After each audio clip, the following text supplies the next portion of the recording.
안녕하세요. 해외에서 오랫동안 한국 대입시를 준비한 학생들을 지도한 경험 바탕으로 이 등입시를 중심으로 해서 한국 대입시와 관련하여 가능한 정확한 정보를 전달드리기 위해서 노력하고 있는 옹글리시의 옹연입니다. 자, 오늘 영상의 주제는요.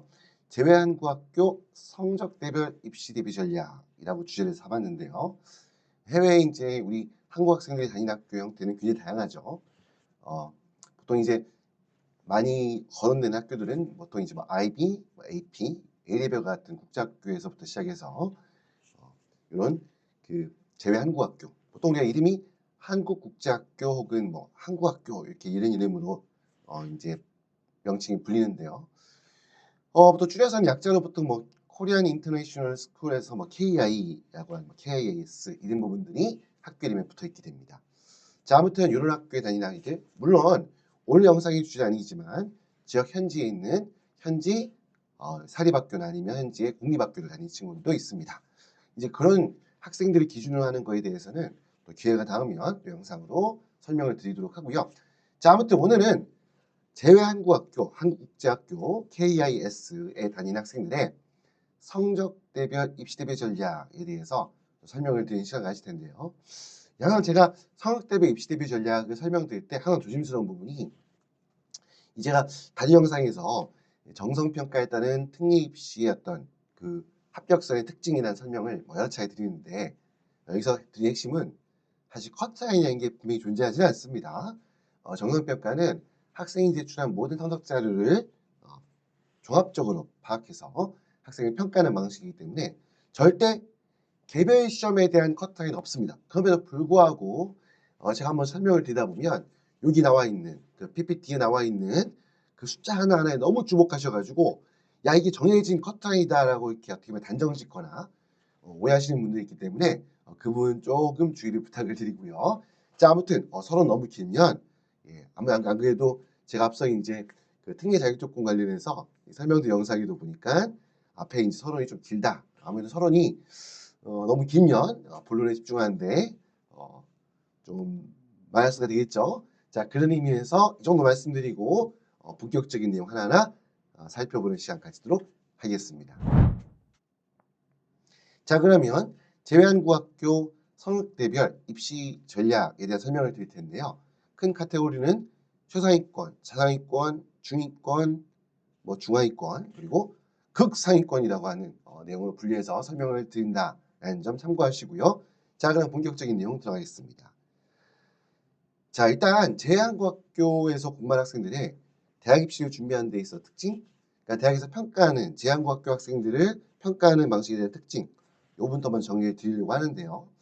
자, 일단 여러분들 첫 번째 학교생활기록부가 그렇죠. 우리 국내 일반 고등학교에서 만들어진 것과 100% 똑같지 않지만 그와 유사한 그러한 학교생활기록부가 제외한국학교에서는 작성이 되게 됩니다. 그러면 그 안에 담겨 있는 내용 중에 핵심이 되는 부분은 당연히 각 과목별 성적, 보통 내신 성적이라고 하는 통칭하는 부분이죠. 그리고 교과 세특이라고 하는 그러한 내용들이 평가 중심이 되고요. 사실 그 우리 재국민 특별전형이 3년 특례가 됐던 10년 특례가 됐던 그런 서류평가의 서류 전형 평가 방식은 사실 우리 국내에 수시 학생부 종합 전형과 굉장히 유사한 형태를 띱니다. 일반적으로 수시 학생부 종합 전형을 평가하시는 선생님들께서 또 우리 재국민 특별전형의 3년 특례, 12년 특례 서류 평가를 담당하게 되는 경우가 많기 때문에 사실 그러다 보니까 국내 학생부 종합 전형의 중심이 되는 것 당연히 학교 생활 기록부가 되는 거죠. 그와 마찬가지로 우리 제한국학교에서 공부한 친구들의 서류에 대한 평가의 가장 핵심이 되는 부분은 이 학교 생활 기록부가 되겠다라는 말씀 먼저 드리고요. 자, 그리고 공인 영어 시험 성적, 보통 얘기하는 뭐 제일 일반적인 토플, 그다음 토익, 그다음 IELTS, 탭스 이런 것들 있죠. 이런 공인 시험 최상위 성적에 대한 기준이 낮습니다. 이제 그게 간단히 말씀드리면요. 이 토플 성적 같은 경우에는 예를 들어서 영미권 국제학교 종반 친구들한테는 토플 성적은 단순히 영어 사용 능력, 영어에 이 친구 얼마큼 익숙해 있는가라는 정도를 평가하는 시험에 그친다면 그 성격이 제한국학교 같은 경우는 영어를 기반으로 해서 교육과정이 진행되는 게 아니죠. 그러다 보니까 이 한국 학생들 같은 경우에 한국 학교에서 공부하는 학생들 같은 경우에는 이 토플 시험이 뭐가 된다? 자기 주도 학습의 결과가 된다. 왜냐하면 학교에서는 모든 교육이 기본적으로 한국어로 교육이 이루어지고 영어에 노출될 수 있는 환경 자체가 제한적이죠. 그러다 보니까 일단 기본적으로 제한고학교 학생들의 입장에서 토플이나 토익과 같은 그러한 공인 영어 시험 성적 시험은 어떠한 특별한 노력을 학생이 기울여야 돼. 그래서 한마디로 자기 주도해서 노력을 투입해야 되는 그러한 시험으로 어떻게 보면 좀 더 보면 변별력이 높다고도 할 수 있고 또 성적이 조금 영미권 국제학교 기준보다 낮다 하더라도 충분히 평가를 받을 수 있다라는 측면 그 부분 있는 특징이 있다고 말씀드리겠고요. 자 그럼 세 번째는요. 우리 한국 고등학교 수학 물론 이제 우리 국제학교 수학하고 우리 국내 한국 수학하고 다를 수 없지만 사실 어떤 시험 범위 학습하는 범위에 있어만큼은 사실 뭐 IB나 A레벨에서 다루는 범위가 좀 더 넓다고 하거든요. 하지만 그 시험의 어떤 그 수학의 난이도라고 할까요? 문제를 풀어내는 그러니까 시험에서 문제를 제시하는 그런 뭐 난이도, 응용의 깊이 이런 부분은 한국 고등학교 수학이 굉장히 높습니다. 그러다 보니까 수학 심화 과정 같은 경우에는 학교 정규 과정으로도 한마디로 한국 학교의 내신 과정의 수학 성적이 우수하면 그것도 충분히 학생의 어떤 수학에 있어서의 장점, 약간 수학 실력을 보여줄 수 있다라는 건데요. 그래서 일례로 우리 캘큘러스 AB, 프리캘큘러스 AP 같은 과목 중에 보면 프리캘큘러스, 캘큘러스 AB, BC가 있잖아요. 사실 이런 과목들 성적 물론 의미가 없는 거 아니지만 사실 제외한국학교 학생들 같은 경우에는 학교에서 공부하는 내신 과정의 시험이 어떻게 보면 더 난이도가 높고 변별력이 높다고 할 수 있기 때문에 사실 제한고학교 학생들에게 있어서 이런 AP, 캘큘러스 관련 시험들에서 가지는 변별력 효력은 크지 않다라는 점도 좀 참고하시길 바라고요. 그리고 네 번째, SAT, AP 성적이 그렇죠. 이 당연히 성적이 있으면 한국학교 학생들이 추상위권대와 인기학과 지원에 있어서 학생의 경쟁력을 높일 수 있는 아주 중요한 수단이 될 수 있습니다. 하지만 여러분들 여기서 오해해서는 안 되는 부분은 그렇다고 반드시 제한고학교 학생들 같은 경우에도 SAT나 AP 성적을 필요로 한다. 극단적으로 SAT, AP가 없으면 추상위권대와 인기학과에 합격할 수 없다. 이거 절대 아닙니다, 여러분들. 한마디로 제한고학교 학생들이 SAT, AP 성적이 있으면 그게 어떻게 보면 학생의 경쟁력을 높이는 데 도움이 된다는 거지 반드시 이게 있어야 한다는 부분을 설명드린 것은 아닙니다. 자 그리고 이제 보면 이번 고1부터 이제 지금 이제 시작을 했죠. 그 10학년부터는 고교학점제가 전면 도입이 됐습니다. 고교학점제의 기본적인 특징은 아시다시피 일단 필수 과목 같은 경우에는 기존의 9등급제에서 5등급제로 한마디로 급간의 어떤 범위가 넓어졌죠. 그리고 선택 과목 같은 경우에는 이제 상대평가 적용하지 않고 절대평가로 성적을 매기게 돼 있죠. 자, 이러다 보니까 아무래도 과거보다는 선택 과목을 선택하는 어떻게 보면 좀 더 다양한 과목을 이수하는 그런 학생들이 많아질 거라고 보고요. 그리고 무엇보다도 필수 과목에서도 그 등급이 9등급에서 5등급으로 줄었고 선택 과목 같은 경우는 절대평가다 보니까 그 안에 남겨있는 어떤 과가점 등급에 의존하기보다는 그 안에 있는 과목별 학생이 실제 취득한 이것도 원점수라고 하죠. 이 원점수의 어떤 변별력, 평가 비중이 좀 더 커졌다라고 생각하시면 되고요. 자 그런데 제외한국학교에서 입시를 준비하는 방법에 어떤 전략적인 어떤 준비에 있어가지고 그 부분에서 좀 감안할 부분이 자 마지막에 나와 있는 학교 규모, 쉽게 말하면 재학생 수 규모가 되겠죠. 여기에 따라서 평가 방식에 좀 차이가 있다라는 부분인데요. 자, 다음에 보여드리는 내용 보면 이제 여기가 이제 보면 2024년 기준에서 이 제외한고학교 여기 이제 여러분들 그 대학에 따라서는 입시 호강에 후반에 보면 제외한고학교 현황을 이렇게 간략하게 이제 보여주는 대학들도 있거든요. 아무튼 그런 내용 참고하시면 거기에 똑같이 이 학교들의 이름이 명단이 모집 영화 속에 담겨 있는데요. 자 보시면 여기 지금 조금 눈에 띄게 했던 학교들 하노이 한국국제학교, 호치민시 한국국제학교, 그리고 동경 한국학교, 상해 한국학교, 그리고 자카르타 한국학교, 칭다오 청운 한국학교, 그리고 이제 북경의 한국국제학교. 자 여기 보시면 특히 여기 보면 요 두 학교 한우양국제학교하고 보통 이제 우리 KISH 지역에 계신 분들은 키시라고 얘기하거든요. 그리고 호치민시 한국제학교 요거는 이제 보통 KIS라고 합니다. 요 두 학교 보시면 학생 수가 2,000명이 넘어가죠. 고등학생 같은 경우에는 고3 기준한다 그러면 160, 70명 정도 되는 한마디로 국내에 있는 웬만한 일반 고등학교에 넘어서는 대규모 학교들이죠. 자, 이런 경우들은 당연히 학생부가 갖고 있는 효력이 이제 클 수밖에 없습니다. 왜냐하면 아무래도 이제 학생 수가 많은 상태에서 평가가 이루어지기 때문에 그 학생부에 담겨 있는 어떤 성적 지표나 숫자들이 갖고 있는 변별력이 좀 클 수밖에 없죠. 반면에 오른쪽에 여러분들 보시면요, 이미 특히 중국에 있는 상당수 학교들이 뭐 다른 지역도 마찬가지지만 중국의 교민들이 줄어들면서 이제 소규모로 이제 어떻게 보면 규모가 축소된 학교들이 있죠. 아무래도 이건 여러분들 쪽 제한과 학교뿐만 아니라 모든 학교에 공통되는 부분인데요. 학교의 학생 수가 적다 보면 어디 영향을 준다? 제가 항상 강조하듯이 학교 내인 성적의 변별력이 좀 떨어집니다.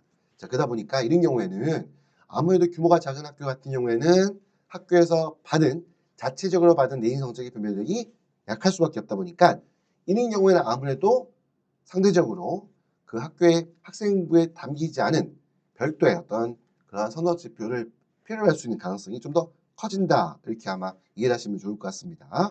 예. 뭐 이게 잘 보면 어떤 부분들은 이게 보면 아시아 쪽에 조금 많이 집중이 돼 있죠. 그러니까 중국, 일본, 동남아 이쪽에 많이 집중돼 있다 보니까 다른 지역에 계신 분들 같은 경우에 야 우리 지역에는 한국 학교 없다는 부분 이왕이면 모든 지역에 한국 학교에 있으면 저도 좋을 것 같긴 한데요. 그렇지 않다. 어쩔 수 없는 부분도 있겠죠. 한번 그냥 뭐 간단하게 그냥 좀 덧붙인 거고요. 이제 다음 넘어가겠습니다. 다음으로 이제 본격적으로 각 성적대별로 필요한 학력 수준에 대해서 간단히 설명을 드리는 시간을 가질게요.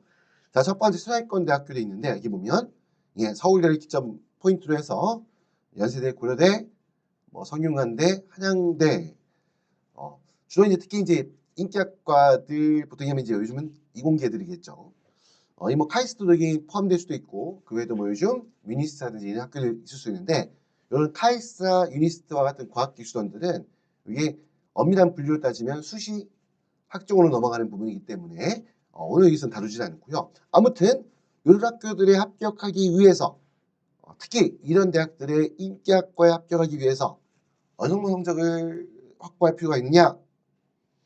자, 말씀을 드리면요. 일단 제한고학교 가장 중요한 특징 그렇죠. 학생부에 담겨있는 내일 성적 지표 굉장히 중요합니다.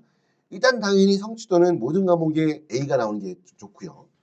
한 번씩 보면 고1 때 조금 약할 수는 있어요. 이제 그런 부분들 중간중간 조금 변동이 있다 하는 부분까지 물론 이제 이왕이면 모든 고1, 2, 3 모든 학기 모든 과목에 성취도가 A이면 좋겠지만 국제학교에서 오랫동안 공부했던 친구 같은 경우에 국어가 조금 빠진다든지 이런 부분은 너무 막 그것까지 너무 지나치게 막 걱정하실 필요 없다고 저는 생각하는데 아무튼 근데 기본적으로 이왕이면 모든 과목의 성취도가 A가 나오면 좋다 생각이 들고요. 석차는 1, 2등급인데 이제 조금 달라지겠죠 앞으로는. 아무튼 그리고 그것 때문에 석차의 등급이 공작점수 때문에 어떻게 보면 그 부분의 어떤 지역 표기 방식이나 평가 방식이 좀 달라지니까 이 부분은 이제 어떻게 보면 원점수가 더 중요한 상황이 되겠죠. 그래서 과목의 성취도는 올 A로 하되 원점수 또한 90점대 중반 이렇게 넘어서는 게 훨씬 안정적이라고 일단 90점대에 진입시키는 걸 목표로 내신 과정 공부할 필요가 있고요. 그리고 무엇보다도 내가 지원하고자 하는 전공 분야, 계열 이런 거에 대해서 필요한 그런 과목에 대해서는 이왕이면 단순히 기초 과정만 공부하는 게 아니라 심화 과목까지 도전해서 공부해서 성적을 잘 받아야겠죠. 물론 그런 내용까지도 생각할 필요가 있고요. 자 그리고 토플은 사실 영미권 국제학교 학생들 같은 경우는 110점 정도를 대부분 다 넘겨줍니다. 그런데 이제 한국학교 같은 경우에는 물론 뭐 한국학교 아이들 중에서도 학생이 토플 성적이 110을 넘어간다면 뭐 당연히 큰 플러스가 되겠지만 그렇지 않고 한 100점에서 105점 사이라고 하더라도 충분히 평가를 받을 수 있고 그리고 한국학교에서 공부하는 친구들 같은 경우에는 꼭 토플이 아니라 토플 같은 경우는 리스닝하고 스피킹, 라이팅 이 부분이 특히 스피킹, 라이팅이 제한국 학교에서 오랫동안 공부했던 학생들한테는 굉장히 부담이 될 수밖에 없고 그 부분에서 감점이 많이 발생하는 건 불가피한 부분입니다. 그렇기 때문에 그렇지 않고 리딩과 리스닝으로만 구성되어 있는 토익 성적을 이것도 잘 받으면 충분히 학생의 경쟁력을 높일 수 있는 공인 영어 시험 성적으로 활용할 수가 있는데요.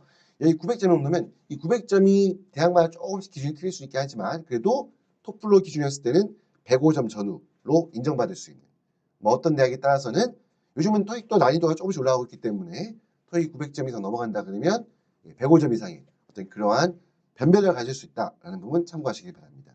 그리고 현지 언어 능력 인증시험 성적 같은 경우에도 특히 문과를 지원한 친구들 같은 경우에는 현지 언어 능력 입증 시험 뭐 대표로 중국 같으면 HSK가 될 거고 뭐 1번이면 JLPT가 될 거고 그 외에도 뭐 델레 뭐 여러 가지 시험들이 있죠.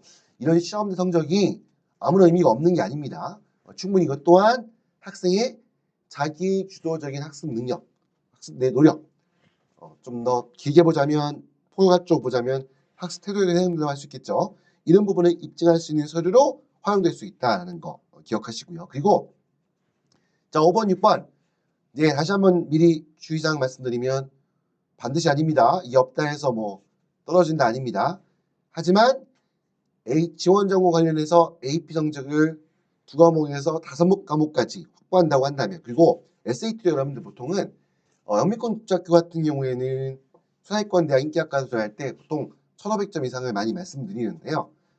제한고학교 학생들 같은 경우에는 특히 학생의 재학 이력, 그 히스토리 중에 한국 학교에서 공부한 기간이 길 그런 학생 같은 경우에는 1400 이상을 넘겨도 충분히 그것도 하나의 학생의 어떤 노력의 결과 학생의 자기주도 학습의 어떤 그러한 노력의 결과로서 인정받을 수 있다라는 부분. 그러니까 이 부분이 조금 영미권 국제학교 학생들하고 차이가 나는 부분이죠. 아무튼 이렇게 지원 전공 관련 과목의 AP 성적이라든가 아니면 SAT 성적 같은 경우에도 이렇게 제출하게 되면 충분히 평가를 받을 수 있고요. 아까 제가 말씀드렸던 것처럼 그 지원 전공 관련해서 그 지원 전공 관련한 분야의 심화 과정까지 선택해서 공부한다 할 때 하나의 활용할 수 있는 수단이 AP 시험이 될 수도 있겠고요. 여기 남아있지 않지만 국내에 있는 어떻게 보면 고등학생 대상으로 하는 학점은행과 같은 그런 온라인 과정들이 있죠. 이 과정들을 이수하는 것도 요즘은 충분히 도움이 될 수 있습니다. 그렇다고 또 거기에 너무 의존해가지고 거기에만 몰입하라는 말씀을 드리는 거 아니고요. 전공 관련된 분야에 대해서 좀 심화 과정까지 공부하고 싶다라고 할 때 그럴 때는 그런 과정들을 활용하는 방법도 있습니다. 그리고 마지막으로 교과 세트 한마디로 우리 보통 비효과 활동이라고 하죠. 이런 활동이 있어가지고 전공 내가 지원하고자 하는 분야와 관련된 그러한 이왕이면 조금 지속적이고 좀 단순히 어떤 이례적인 행동이 아니라 지속적이고 누구나 하는 어떤 평범한 활동이라기보다는 어떤 학생의 어떤 노력이 충분히 담겨 있어야만 그 활동을 지속할 수 있는 어떤 그러한 또 어떤 아카데믹한 학생의 어떤 그러한 학업적인 노력 보통 이제 뭐 탐구 영역이라고 하죠. 여기에 해당할 수 있는 그런 활동 영역들을 충분히 추적하셔가지고 이 부분을 세트기에 담을 수 있다라고 한다면 그 부분이 사회권 대학 지원하는 데 있어서는 굉장히 큰 학생의 장점으로 활용될 수 있다는 점 말씀을 드리고요. 자, 이제 사회권 대학에 대한 설명 여기까지만 말씀드리고요. 다음 넘어가서 이제는 차상위권입니다. 여러분들 상위권, 최상위권, 뭐 차상위권 기준이 여러분들 뭐 명확하지 않습니다. 이건 제가 그냥 일반적으로 분류하는 거고요. 일반적인 표현도 이상하네요. 그러니까 제가 편의상 분류하는 거고 뭐 보시는 분에 따라서 이 라인의 어떤 그러한 경계에서는 다를 수가 있는데요. 일단 제가 생각하는 그냥 편의상의 차상위권 대학교는 3년 특례 기준으로 했을 때는 서강대부터 이제 서강대학교는 안타깝지만 이제 차상위권을 저는 분류하지 않습니다.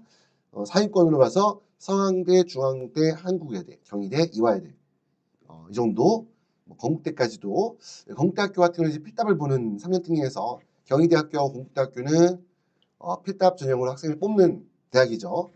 필답 전형을 준비하는 친구들 중에서는 그 학생들 기준으로는 가장 높은 두 대학이 되겠죠.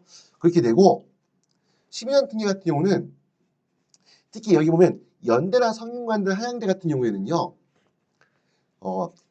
인기학과하고 비인기학과하고 좀 차이가 있습니다. 그러니까 사실 연세대, 뭐 고려대, 뭐 서울대는 당연할 거고 솔직히 고대, 서울대 둘 다 마찬가지고요. 나머지 연대, 성균관대, 하양대 같은 경우에는 비인기 학과 같은 경우에는 요거는 조금 12년 등계 같은 경우에는 조금 성적 입학에 필요한 성적대가 조금 낮습니다. 그러니까 성적이 조금 부족한 친구들도 합격하는 케이스가 자주 발생하기 때문에 여기에 차상위권에 해당하는 걸로 이렇게 분류했고요.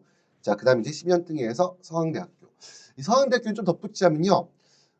최근에 여러 가지 이유로 학생들이 지원 밀도가 낮아지면서 추가 합격이 되게 많이 나오는데 반면에 서강대학교는 하지만 입학 정원이 되게 소수거든요. 그러다 보니까 추가 합격이 꼭 많이 나온다고 해서 무조건 성적이 아주 입결이 아주 하향만 되지는 않습니다. 그래서 여기는 차상위권에서 12년 등에 여기 분류를 했고요. 나머지 대학들은 그럼 뭐냐? 예, 여기서는 언급하지 않겠습니다. 예, 아무튼 이런 대학들 목표로 할 경우에 어떻게 하면 좋겠느냐? 자, 일단 학교 내 성적은 단 여기의 경우에도 기본적으로 일단 여러분들 학교에 그래서 공부하는 과정에 성취도는요 대부분의 과목이 A를 받는 게 좋습니다, 여러분들. 야, 이게 올해 이 말이 쉽지 물론 이제 어떻게 보면 이것도 고무줄인데요. 사실 우리는 올해를 대부분 과목에서 A를 받는 친구들이 적진 않거든요. 근데 그렇다고 또 이게 아주 무조건 쉬운 건 아니거든요. 그래서 어떻게 보면 이분 굉장히 부담이 되실 수도 있는데 그래도 중요한 건 여러분들 제외한국학교의 평가의 핵심은 뭐니 해도 학교 내인 성적. 여기서 이왕이면 꼭 내가 문과다 이과다 구분하실 필요 없이 있잖아요, 여러분들. 예를 들어 수학 같은 경우에는 내가 문과를 좋아한다 하더라도 그래도 한국의 학교에서 가장 중요하게 보는 분야 중에 하나가 문이과 공통 수학입니다. 그러니까 수학 성적도 가능하면 A로 뭐 가끔 이제 B가 되는 경우도 있지만 일단 목표는 A로 하고요. 이제 B가 됐을 경우에는 다른 영양들을 좀 더 강화해서 보강을 해야 되겠죠. 아무튼 사상위권이 하더라도 일단 목표는 대부분의 과목의 내인 성적을 올해로 만들자는 거고요. 그리고 원점수 또한 기본적으로 가능하면 혹에 B가 된 과목도 그냥 B가 아니라 87, 8, 9 이렇게 나와서 B가 되는 경우도 있죠. 이렇게 90점 전후의 성적을 만들 수 노력할 필요가 있다는 걸 기본으로 말씀드리고 역시 추사위권과 마찬가지로 지원 전공 관련된 심화 과목을 선택하는 것 이 노력 꼭 필요합니다. 이거는 여러분들 특히 인기학과를 목표로 하고 지원하는 경우에는 어느 그 선정돼 있던 어떤 형태 학교에 있던 가장 중요한 부분입니다. 그리고 세 번째, 교과 세트 지원 관련, 그러니까 우리 세특에 담을 수 있는 활동 내용들을 좀 더 충실하게 쌓을 필요가 있죠. 여기 보면 앞에 여러분들 제가 기억나실지 모르겠지만 수사위권 대학에서는 자 이게 교과 세특을 7번에 넣었죠. 근데 지금 딱 보시면 제가 사상위권에는 3번을 했죠. 이게 뭐냐면 어떤 차이를 말씀드리려고 제가 이렇게 구분을 배치를 좀 달리겠냐면요. 사실 3번 교과 세특, 한번 비교과 활동을 가지고 추사위권 대학을 지원할 때는 이 분야권에 있는 이력은 상대적으로 약합니다. 그러니까 추사위권 대학들은 기본적으로 학업 역량이 아주 우수해야 돼요. 그리고 그 가운데서 학업 역량이 우수한 학생들 가운데서 그 가운데서 경쟁을 좀 경쟁 우위를 하기 위해서 비교과 활동을 첨가하는 수준이라고 하기 때문에 한마디로 추사위권 대학에 있어가지고 일반적으로 비교과 활동을 가지고 이게 중심을 해서 추사위권 대학 인기학과에 도전하겠다가 한계가 있기 때문에 거기서는 그 교과 세특 관련한 항목을 7번 썼지만 사상위권 대학 같은 경우에는 상대적으로 조금 아무래도 학력대가 전체적인 학업력이 추사위권 아이보다는 좀 약한 친구들이잖아요. 어떻게 보면 상위권이라 분류되지만 거기서 비슷비슷한 학력대 아이들끼리 경쟁하는 거기 때문에 거기서는 교과 세특에 한마디로 지원하는 전공 분야 계열에 관한 활동을 꾸준하게 지속적으로 반복적으로 일정한 성과 남용 활동을 하면 그 부분이 장점이 돼서 차상위권 대학에는 도전해서 충분한 결과를 만들 수 있다라는 말씀을 드리려고 이렇게 구성을 바꿨고요. 네 번째 토플은 90점대도 한국학교 학생들 같은 경우에는 한 번씩 물어보는 게 100점 못 넘으면 필요 없는 거 아닙니다. 한국학교 아이들한테는 그렇지 않습니다. 사실 90점대도 쉽지 않은 점수예요, 여러분들. 한국인이 영어에 완전 100% 노출되지 않고 있는 상황에서 90점대 맞는 것도 쉽지 않거든요. 그렇기 때문에 토플 90점대 충분히 활용할 수 있고 토익 성적 또한 850 이상이면 여러분들 토플로 100점을 넘어가는 이렇게 평가를 요즘 받습니다. 그러니까 토익 850점 이상 그리고 마찬가지로 현지 언어 능력 인증시험 성적 충분히 활용할 수 있고요. 여섯 번째 가서 여러분들 이제는 차액권 학생들 같은 경우에는 혹에 내 학교 내신 성적이 굉장히 취약한 상태에 있다. 아니면 어떤 특정 과목의 성적이 필수 핵심 과목이라고 하는 특히 뭐 수학이라든지 아니면 뭐 문과 학생들 중에서 뭐 국어라든지 이런 과목에 좀 내가 치명적인 국어는 좀 다를 수 있겠죠. 어쨌거나 그 약점이 있다. 뭔가 내가 서류 전형으로 도전하기에는 굉장히 큰 약점들이 있다 할 경우에는 이런 경우에는 이제 필답을 준비하겠죠. 그래서 경희대 건국대학교 목표로 필답 시험을 준비할 텐데요.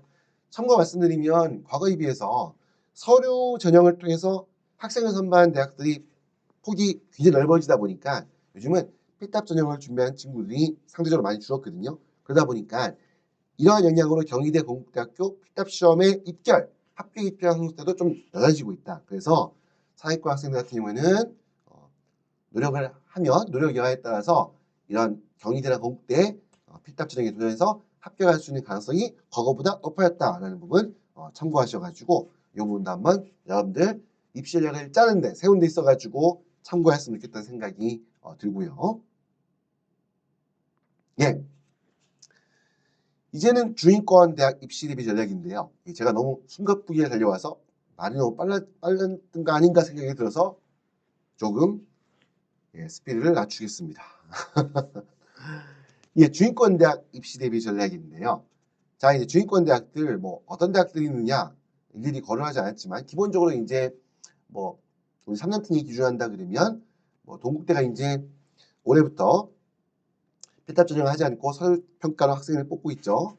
동국대 위에도 이제 보면 국민대, 예, 국민대, 예, 그다음에 이제 뭐 숭실대 이런 이제 그 외에 여러 대학들이 있죠. 이런 대학들 목표로 하는 경우들.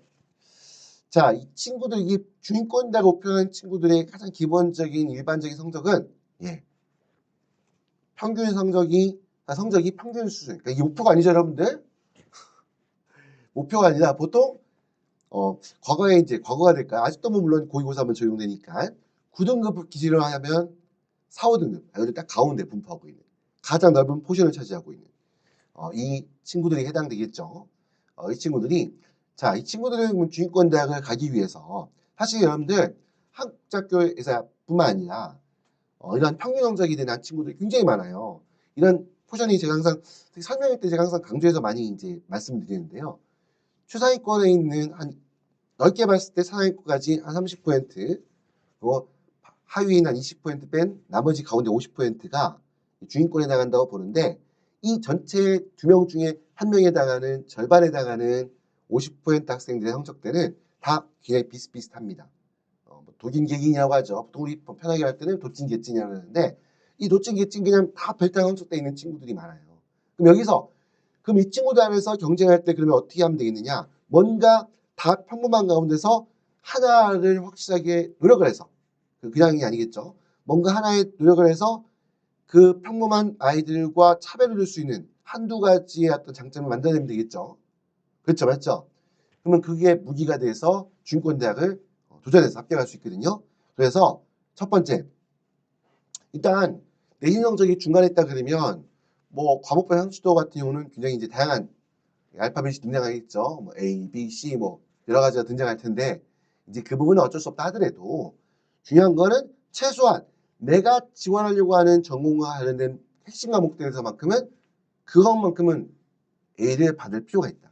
그리고 이왕이면 좀 더 여유가 난다. 내가 전반적인 전체적인 성적이 내가 좀 약하지만 특별히 내가 좋아하는 어떤 과목이나 장점이 되는 과목이 있다 그러면 이왕이면 그 과목의 심화 과정까지.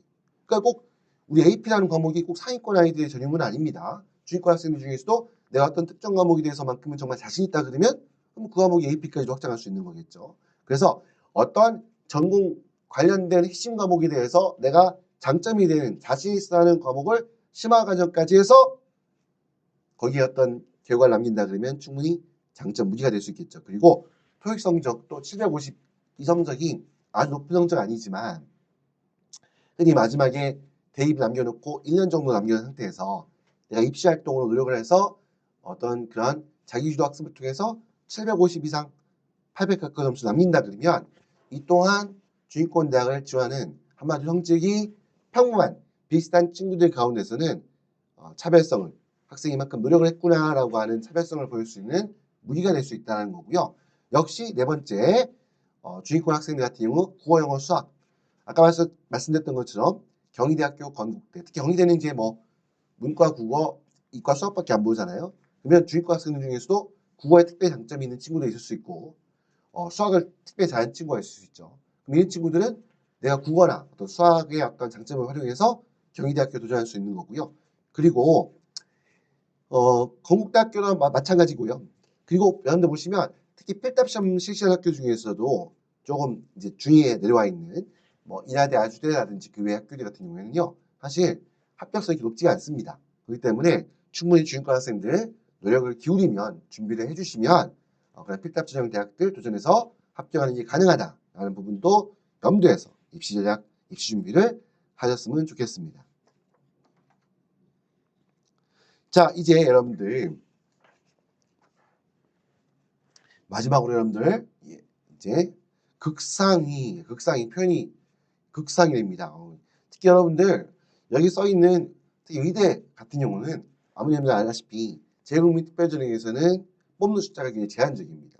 그러니까 국내 의대가 개설돼 있다, 약대가 개설돼 있다는 모든 대학이 재외국민 특별전형으로 신입생을 선발하지 않습니다.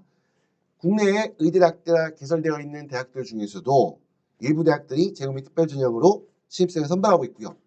또 선발한다 하더라도 그 숫자가 많지 않고 정말 한 명인 학교도 되게 많습니다. 의대 같은 경우에는 매우 소수를 뽑다 보니까 그런 상황이다 보니까 이제 어떻게 보면 굉장히 국내 오히려 일반 입시보다도 국내 일반 수시 학종보다도 더욱더 높은 성적을 요구할 수도 있습니다. 그래서 극상위로 분류해 있고요. 이 중에는 이제 3년등의 아이들 중에서 서울대학교는 3년등을 실시하지 않잖아요. 그럼 그 친구들은 이제 성적이 좋은 친구들은 가을에 9월에 하는 서울대학교 수시 일반 학생부 종합전형 일반 도전하게 되겠죠. 그런 서울대 수시전형 그리고 의대, 약대를 지원하는 경우들 어떤 성적이 필요하느냐. 자, 이미 뭐 여러분들 제가 뭐 의학대 특히 의대 입시 관련해서 영상을 최근에 또 올린 적이 있었기 때문에 한번 보셨겠지만 다시 한번 잠깐 보여드리면 예 하나하나 읽진 않겠습니다, 여러분들. 그럼 여러분들 이렇게 생각할 수 있어요. 한국 학교인데 조금 내신 좋으면 다 끝날 거 아닌가 생각할 수 있는데 그리고 한국 학교인데 한국 학교에도 SAT, AP, 토플 없을 수도 있는 거 아닌가? 물론 없을 수도 있죠. 근데 여러분들 의대학대만큼 여러분들 학교의 형태와 관계없습니다. 솔직히 이 영상 보고 계신 분들이 다른 형태 학교에 공부하고 있는 학생들도 마찬가지입니다. 의대, 특히 의대만큼은 경쟁이 워낙 치열하다 보니까 제한국학교에서 공부한 친구들의 경우에도 여기 있는 것처럼 SAT나 토플, AP 성적 취득기에 제출할 필요성이 매우 높습니다. 대신에 그래도 조금 다른 거는 연미권 국제학교 학생들보다는 좀 적혀 있는 숫자가 좀 낮죠. 제가 연미권 국제학교 학생이었다면 토플 118 이상이나 표현했을 거고 토익은 언급도 안 했을 가능성이 높습니다. 그리고 SAT는 1500대 후반 얘기했을 텐데 그래도 제한국학교 학생들 같은 경우에는 아무래도 특히 제한국학교의 여러분들 가장 중요한 특징은 내신으로 공부해야 될 과목 수가 굉장히 많죠. 일반 국제학교에 비해서. 그러다 보니까 학교 내신 과정에서 성적을 충분히 취득하면 이게 이 부분이 부담이 더 크다는 걸 대학도 알기 때문에 상대적으로 요 SAT나 토플 이런 성적의 지표가 조금 낮아도 동일한 평가를 받는 데 있어 아주 불리하지 않다라는 부분. 그래서 실제 SAT 1500대 중반 물론 이 성적이 없이도 합격하는 케이스도 물론 있습니다. 아무튼 이렇게 조금 더 유연하게 볼 수 있다는 말씀을 드린 거고요. 아무튼 그리고 현재 언어 인증 시험도 여러분들 보면 거의 특히 보면 중국에서 의대 입시 준비한 친구들 보면요. 이미 정원을 넘어서는 숫자의 아이들이 의대를 지원하겠다. 그 숫자가 정원보다 많은 숫자의 아이들이 HSK 6급 고득점을 갖고 있는 친구들 굉장히 많습니다. 그래서 준비하실 거면 그것까지 목표로 해서 준비할 필요가 있고요. 그리고 특히 의대 같은 경우에는 이 지원 장관 관련 비효과 활동도 되게 중요한데요. 이 활동은 특히 중요한 게 어디 포인트를 두셔야 되냐면 탐구 활동에 리서치 작업을 할 수 있는 탐구 활동. 한마디로 학생이 간단히 말씀드리면 내가 어떤 과목에 대해서 특정한 분야에 대한 책을 좀 열심히 많이 읽어서 그러면 그 기본 배경 지식 가지고 어떤 의문이 생길 거 아니에요? 입주에 어떤 우리 대학에서 논문 쓴다고 하면 가설이라는 게 생기겠죠.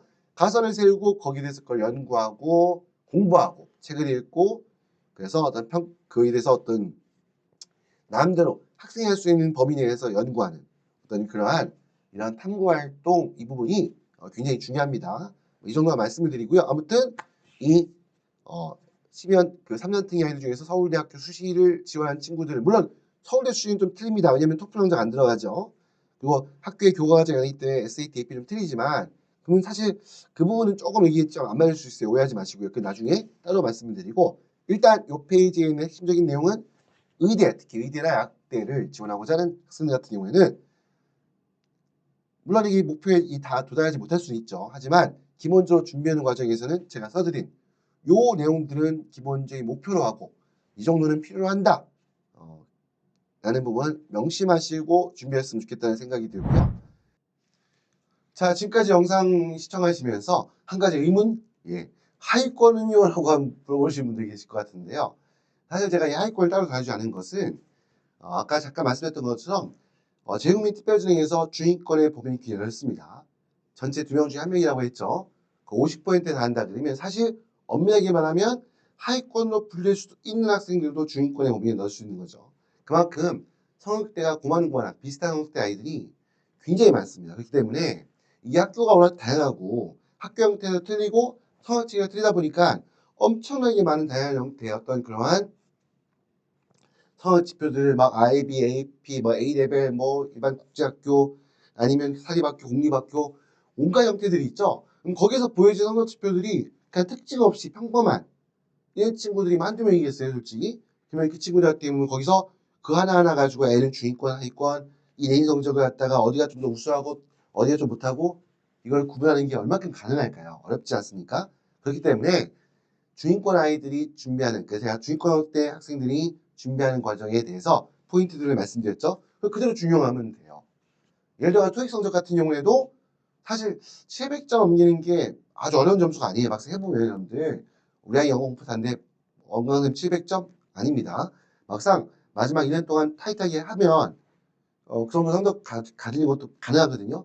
그만큼 마지막에 타이트하게 노력했다는 노력의 결과를 보여주는 게 중요해요.